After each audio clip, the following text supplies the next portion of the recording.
Okay, so back to why Matt Lindland wasn't pushed by the UFC. And now we're getting to the real cusp of it, is why.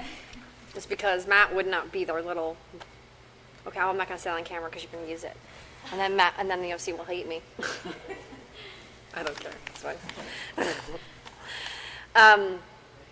Another reason why the UFC didn't push Matt Lindland was because Matt was not one of those fighters where you could call him and say, hey, you're going to be here at this time, you're going to do this, and you're going to say this. Matt was his own person, and sometimes to his detriment, I have to say.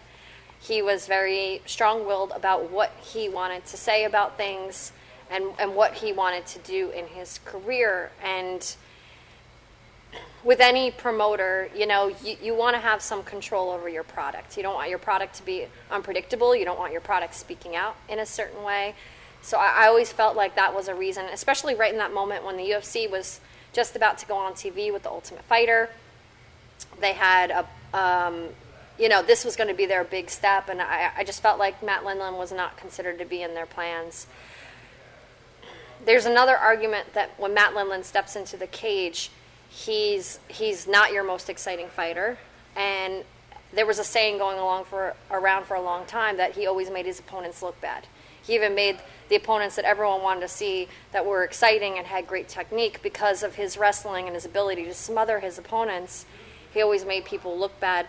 I never thought of it that way. I think a fighter goes in there, and the beauty of mixed martial arts is that everyone has their different techniques. It might not be your favorite technique. Greco-Roman wrestling might be boring to you, to grab the guy and try and hold him from the waist up, which is what Greco-Roman wrestling basically is.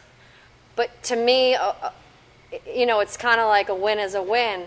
But, I mean, that's his discipline. That's what mixed martial arts is all about. Some people are going to love that discipline. Other people are not going to love it. And what's great about a mixed martial artist is that he can use that discipline, but then he can start stacking other disciplines on. And that's what's exciting about that. And you can't say that Matt Lindland never did that. You can't say that he never tried to learn his kicks. You can't say he never tried to use his punches.